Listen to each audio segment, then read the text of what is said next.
शादी के पहले से ही विभा को कपड़े धोने का बड़ा शौक था। कभी नल के नीचे तो कभी तालाब के पास। अरे मेरी नीली वाली लुंगी नहीं दिख रही है। विभा की अम्मा, कहाँ रखी है लुंगी?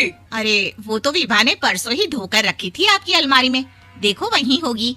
वो ना मैंने आज धो दी, मुझे लगा कि गंदी हो गई होगी। अरे कैसे गंदी हो गई थी? उसे तो मैंने पहना भी नहीं। हे भगवान, इस लड़की के कपड़े धोने की आदत से परेशान हो गया हूँ मैं। जितना तो घर में राशन नहीं आता, उससे कहीं ज्यादा डिटर्जेंट पाउडर का खर्चा है। इसकी शादी करवा दो, शादी जाए अपने घर में ही करे काम, फिर चाहे घर के कपड़े धोने हो या पूरे गांव के। हाँ ठीक बोल रही हूँ, देखता हूँ मैं कोई लड़का। वो दिन भी आ जाता है जब विभा को देखने लड़के वाले आ जाते हैं। लड़की मुझे अच्छी लगी। होने वाली सास कहती है, बेटी अगर कुछ पूछना है तो पूछ लो। वैसे तो हमारी लड़की बहुत ही शर्मिली है, जो बोल दो वो मान लेती है, इसे क्या पूछना होगा। अरे कैसी बात कर रही हो माँ, मुझे इन लोगों के घर रहना है, सवाल तो कई है। हाँ हाँ बेटा, पूछ लो ना, क्या पूछना है। आप लोगों के घर कपड़े कौन धोता है? सास का मुंह बन जाता है।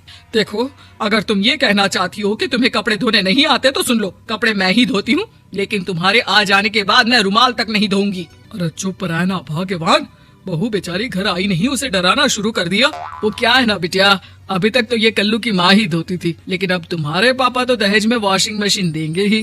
तभी विभा की माँ बोल पड़ती है, सवाल भी पूछा तो क्या, वैसे भाई साहब मशीन की तो फिर भी कपड़े धोने की कैपेसिटी होती है। मतलब जो बिटिया दे रहे हैं ना विभा, इसे कपड़े धोने का बहुत शौक है। ये आप लोगों के क्या, आस पड़ोस गांव मोहल्ले सबके कपड़े धो दे और उफ तक ना करे। बाहर देखा नहीं आपने कितने कपड़े सूख रहे हैं, सब हमारी बिटिया ने ही तो धोए हैं। बस भी करो ना माँ, शर्म आ रही इतनी तारीफ सुनकर।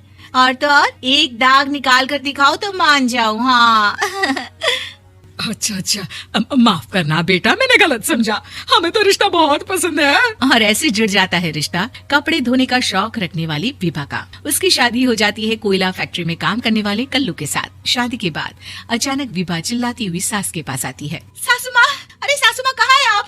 ये तो धोखा है, धोखा दिया आप लोगों ने मुझे।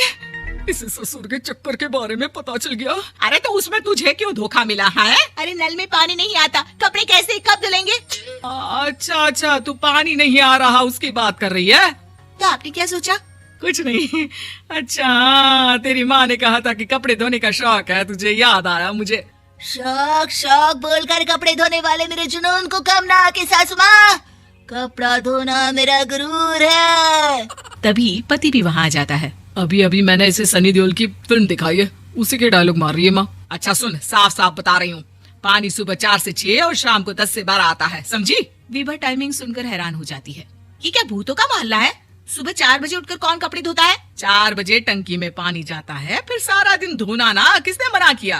अरे कैसी बात कर रही है, 200 लीटर की टंकी में कितने कपड़े धो लूंगी मैं, सुबह ही उठ जाऊंगी मैं। अब क्या था, विभा सुबह 4 से लेकर रात के 12 बजे तक कपड़े ही धोती रहती। एक रोज सास पड़ोस से निकलकर कहीं जा रही होती है कि साथ वाली कहती है, हाँ कल्लू की माँ, जरा ये बताओ कि 2 साड़ी है, 2 ब्लाउज और एक पेटीकोट और एक नाड़े वाला लंबा कच्चा। हाँ तो? अरे तो क्या, कितना लोगी धुलाई ये बताओ। धोबन दिख रहे हैं हम क्या? हमारे पति सरकारी नौकरी से अभी रिटायर हुए हैं और बेटा सुपरवाइजर है कोयला फैक्ट्री में। धोबन समझ रखा है हमें? हाय रे कल्लू की अम्मा, माफ कर दो, वो तो मोहल्ले में यही सब बता रहे थे कि तुमने बहू को कपड़ा धुलवाने के काम में लगा दिया है। सास को पड़ोसन की बात सुनकर गुस्सा आ जाता है। वो घर पहुंचती है जहां घर के बाहर ही इतने सारे कपड़े सूख रहे होते हैं जितने कि किसी धोबन के घर पर। अरे ओ कल्लू की दुल्हन, बाहर निकल।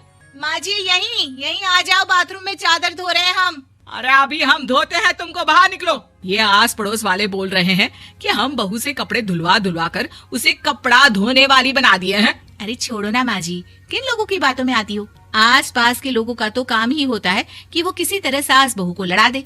बहू सारे घर के कपड़े धोती है, ये क्या कम है? बोलिए। सास को भी लग जाता है कि वो बहू का ये संकीपन नहीं छुड़वा सकती, इससे अच्छा है कि खुद ही चुप हो जाए। एक रोज सास और बहू मंदिर जाते हैं, जहाँ सास की साड़ी वहाँ खड़ी भीख मांगने वाली से मिलती है। माँ जी क्या बात है, आपकी साड़ी उस भिखारन से कितनी मिल रही है ना? हाँ देखो तो दोनों की साड़ी मिल रही है। क्या बात है कल्लू की अम्मा, तुम खुद को तो अफसर की बीवी बताती हो और ऐसी सिंपल सी प्लेन साड़ी पहनकर घूमती हो। सिंपल और प्लेन नहीं है ये साड़ी। तो क्या सोने के धागे से फूल बने हैं? कुछ भी सासू माँ, कुछ भी। हाँ बने थे इस साड़ी में सोने के धागे से फूल। मेरे पति लेकर आए थे मद्रास से स्पेशली मेरे लिए 10,000 की। लगता है भाई साहब इस भिखारन के लिए भी सेम टू सेम साड़ी लेकर आए होंगे 10,000 की। सास उस वक्त तो कुछ नहीं कहती, लेकिन बहू के साथ घर आती है और अलमारी से एल्बम निकाल कर लाती है। ये साड़ी देख रही है, ये वही साड़ी है जिसे मैंने अभी पहना था। इस साड़ी में ये जो चमकदार फूल दिख रहे हैं ना, ये सोने के धागों से काढ़े गए हैं। लेकिन तू लोकल वॉशिंग मशीन ब्रश से घिस घिस कर सारे फूलों को निकाल कर साड़ी प्लेन कर दी। मुझे माफ कर दीजिए सासू माँ। और तो और, जब मैंने तुझे तेरी गलती के लिए कुछ नहीं कहा, लेकिन तूने तो सबके सामने मेरा मजाक ही बना दिया। क्यों? बहू को समझ में आ जाता है कि अब से उसका कपड़े धोना बंद।